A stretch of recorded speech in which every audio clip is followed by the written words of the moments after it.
So as promised, we're going to start talking more in detail about various kinds of blocks. The first type of block that I want to talk about is called the paragraph block. Now, blocks are the building blocks, no pun intended, of each individual page.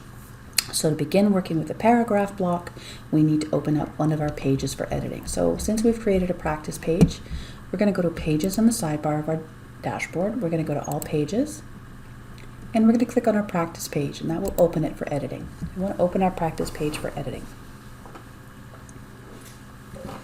So with the practice page open for editing, we want to actually create a paragraph block. Now you may have some text here, so I'm just going to say this is, sorry, I got my caps lock on. This is my practice page. Okay, just correct the spelling.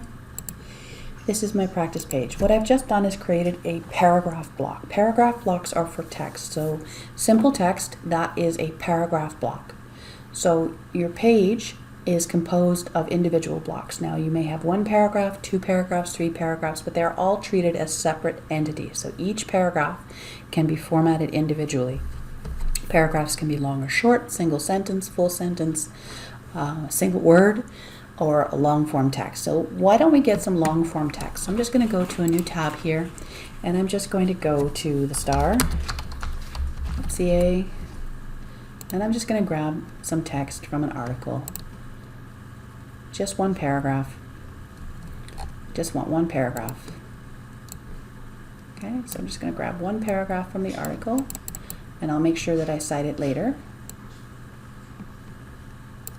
Well, 2 paragraphs will do. And I'm just going to paste this into my document. Okay. And I'm just going to put sample text from, and I'm actually going to paste the address into my page so that I don't run into problems with any copyright. So there we go. I've just got some text in there. I've just copied some long form text rather than type all of this stuff in. I just grabbed some text from an individual news story. So I have some text in my document that I can work with. Now, if you look at this, we actually have 1, 2, 3, 4 paragraphs. You can see that they're separated.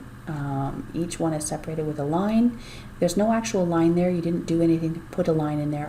Those would be equivalent to pressing Enter key. So have multiple paragraphs in your page. All you need to do is press Enter between each paragraph, just like you would do in Word.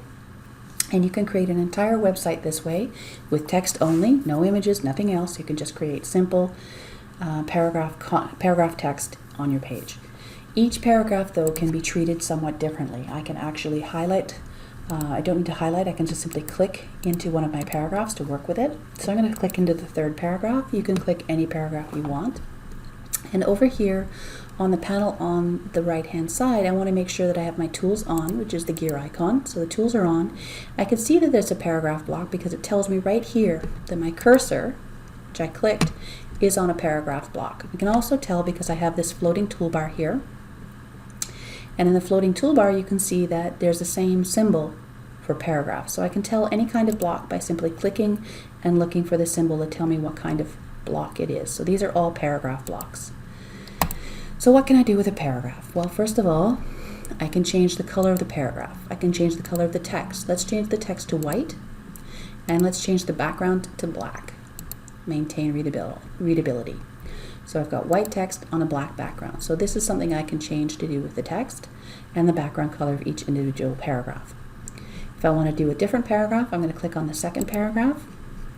And again, I'm going to switch the colors up.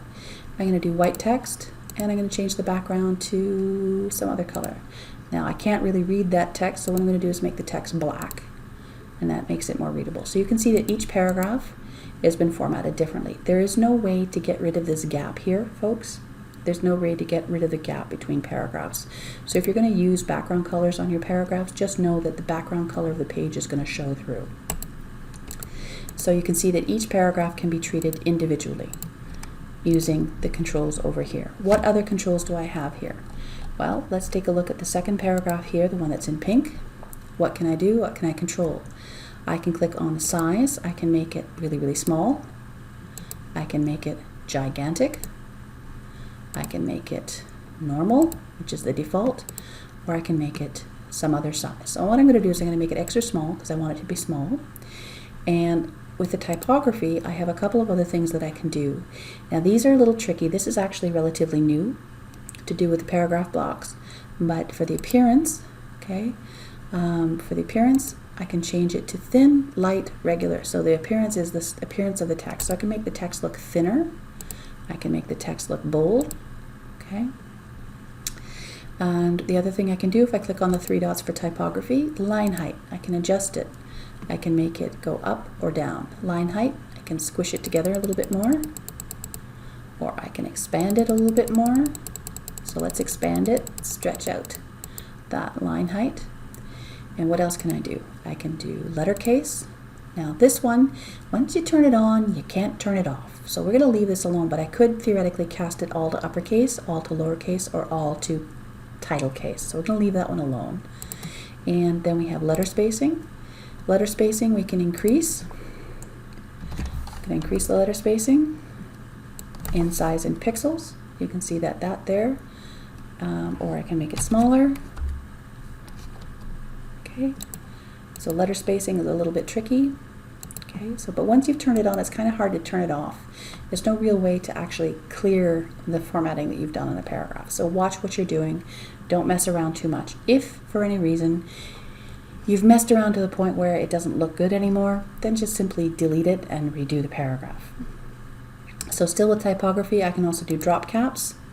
Turn the drop cap off, which basically turns the first line of my paragraph, or the first letter of my paragraph, into what's so-called drop cap, where it's lined up with the top of the paragraph and it drops down into the paragraph below. I'm going to click update. Okay, so those are some of the things you can do for a paragraph. You can change the background color of the paragraph, the foreground or text color of the paragraph, change the font size, you can change the appearance of the font, you can change the line height, letter spacing, increase or decrease, and you can cast it to uppercase or lowercase. So those are some of the things you can do with a paragraph. It's very straightforward. Okay, so this is a dress stop paragraph. So paragraphs don't have to look boring. You can make them look more interesting using some of the typography controls.